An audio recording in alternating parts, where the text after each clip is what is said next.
Today we're going over the absolute best way to train your back, and I guarantee you're doing it wrong because I sure as hell was. For example, did you know that a reverse grip lat bar pull down is just a glorified glory hole of an exercise because it's more biceps than back? But if you just slightly lean back, it completely redeems itself. And that's just the tip. Here's my issue. I've seen several other case studies and videos where they took an EMG device, just like this, strapped it to different parts of their back, did exercises, and then ranked them. Deadlifts are a fucking 10. The glaring issue and oversight with that kind of testing is that 95% of all back exercises have a built-in weakness, a flaw.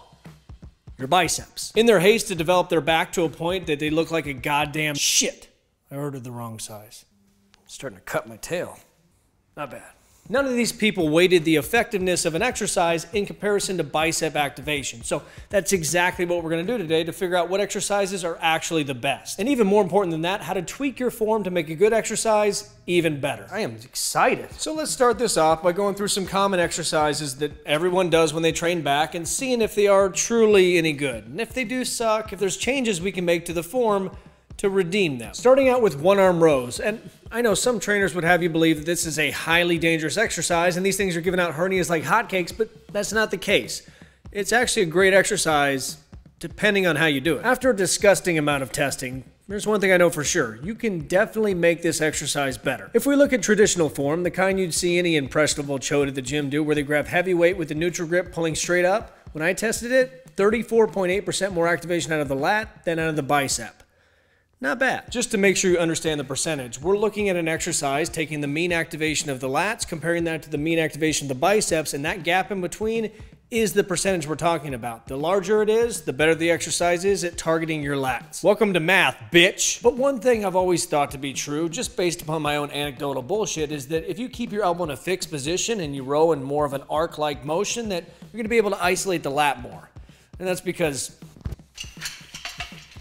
if you look at the origin and insertion point of those lats, and they actually originate in several spots, but to make it simple, think about them starting at your ass crack, coming up your spine, and then they wrap around and attach to the anterior side of your humerus, right below your pectoralis major, which means it is the most dominant muscle for adduction of your arm. So when you raise it up, but if we look at most lat exercises, as you adduct that arm, you also decrease the angle of your elbow, which gets your bicep involved. So my theory was, keep that elbow in a fixed position, it's gonna be more lat. And I was right. Yes. When I tested the fixed elbow variation of the one arm row, I got 73.5% more activation out of the lat than I did out of the bicep. But I didn't stop there. I decided to go one step further and see what happens when I use that same form but take a pronated grip. Because I already know from bicep testing, the rotation of your wrist plays a huge role in your ability to contract your bicep. And it was glorious.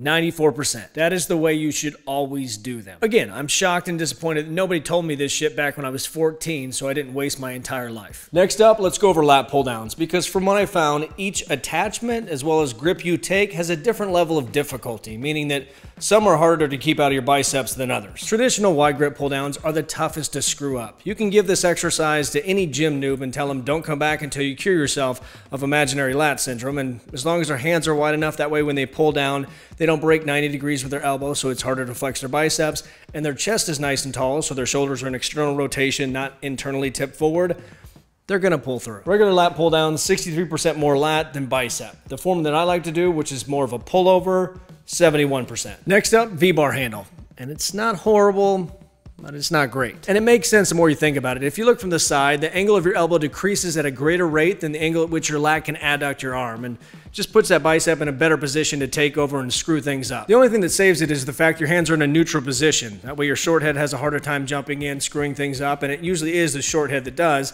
and the fact your arms aren't straight up and down. They're always angled, that way blah, blah, blah. But if you just slightly lean back, it transforms it. And I'm not talking about leaning back like the old people at Planet Fitness where they almost jack the back of their head on the ground. We just want to get our hands slightly away from our face so we're not curling the weight down. 10, maybe 15 degrees. But then again, both of those suck eggs in comparison to the variation where you keep your elbow fixed. Reverse grip pull downs. As you saw from the intro, they're pretty crappy. Doesn't matter if you use this bar or the straight bar, when you put those hands in a supinated position, those biceps will ruin your life. And yeah, you could redeem them by leaning slightly back or keeping that elbow in a fixed position, but I wouldn't recommend them because they're just too easy to screw up. And before somebody comments and says, yeah, but you should still do them because they're better at hitting your lower lats, Don't worry, I used to be an idiot as well. That's not what happens. I littered my lat with sensors. Doesn't work like that. I had a lot of people comment on the last video. My shoes are so fucking loud. Still got it. I had a lot of people comment on the last video and say, why didn't you test face pulls? I did. That's why I didn't put them in there, because I got the most activation out of my lower traps, then posterior delts, then mid, then upper traps. It's just as much of a trap exercise as it is for your posterior delts. And that doesn't mean I wouldn't do them on shoulder day. I would actually do them on shoulder and back day, but wait till the very end. That way you don't light up your traps and screw up the rest of your workout. And on back day, who cares if you hit posterior delts again? That winded me. Next, let's talk about the seated row. And I'm not gonna go over every variation or grip because pretty much everything holds true, same as lat pull downs. Best way to do these, hinge at the hips, keep your back straight, and make sure your lats pull the weight, not your biceps. And to answer the question, what's the best grip to take, I tested 3 different variations with a single arm cable row. First variation handed a neutral grip the entire time. The second one pronated to twisting into a neutral grip. Last one staying pronated. Clear winner again.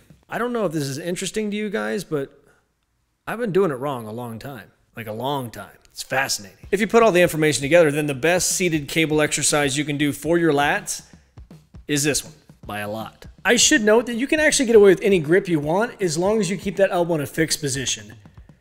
Yes, it looks dumb, but it works. Next up, let's talk about something I was dead wrong about, and that's compound movements like bent over rows and deadlifts. The ass kickers, the ones that hit your entire back. My assumption was that if you use lighter weight, it's going to target the same exact muscles as if you jerk the weight up. It does not. When you use lighter weight, it's predominantly a trap exercise, specifically mid-trap. And just so we're on the same page, I was using a weight I could roughly get 20, maybe 25 reps, and then throw up in my mouth. When I increased the weight to something I could do 8 to 10 reps with, it was still predominantly a mid-trap exercise, but I got significantly more lat and upper trap activation. And it wasn't simply because I increased the weight, I got more excitement overall, because it wasn't a unilateral increase. I actually got less activation out of my lower traps as I went up in weight. And again, it makes sense the more you think about it. The heavier you go, the more of a well-rounded ass kicker of an exercise it becomes. It's still a mid-trap exercise, but your upper traps now have to stabilize and maintain a heavier weight throughout the movement, and your lats work to counterbalance you so you don't fall on your face. So it's almost like there's a built-in overload eccentric movement for them. So it's just better. I was wrong. Do it that way. And the same thing applies to deadlifts. The heavier you go, the more upper trap and lat activation you get.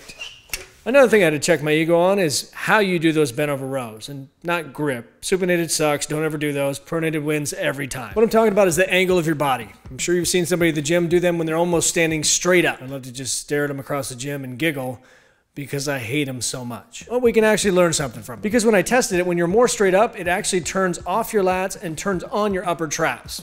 Then vice versa. So if we know that, then we can make one hell of a mechanical drop set, starting out by almost parallel to the floor, and as you start to fail, stand up, change the position, keep going, and you're going to light up your entire back. And the same thing applies for T-bar rows. If any of that was interesting to you, then pull-ups will blow your mind, because I tested every variation you can think of. Wide grip, fixed elbow, reverse grip, fixed, V-bar handle, fixed elbow. The only two that got more lat than bicep activation were the wide grip variations. I even tried to pre-exhaust my biceps for half an hour and then test again, same result. I also jumped up and just did negatives.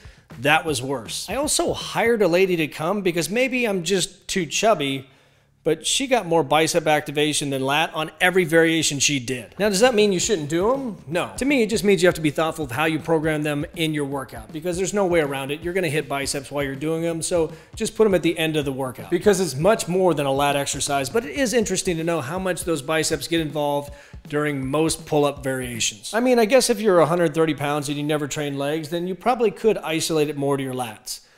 But then you would never touch a lady's boob in your life. So if I had to summarize what I learned and how I'm going to apply it to my training, for upper traps, you can't go wrong with shrugs. But one interesting thing is that even when I changed the angle of the shrug, I maintained the same level of activation out of those upper traps. I just brought in more mid and lower traps. So that means it's a perfect setup to do a mechanical drop. Your mid traps get hit several times throughout the workout, whether it's bent over rows or T-bar rows, but if you really want to isolate them as much as you possibly can, then doing movements with your elbows nice and high is the way to go. For lower traps, face pulls and Ys are by far the best. And for lats, pretty much every movement going forward is going to have a pronated grip, and I'm going to try to keep that fixed elbow the entire time. And I know we didn't cover the spinal erector muscles, but that's going to take its own separate video because there's a lot of conflicting arguments on flexion and extension, whether it's safe or not. I'll do a video on back pain. Program's linked below. The new one comes out soon. Good luck.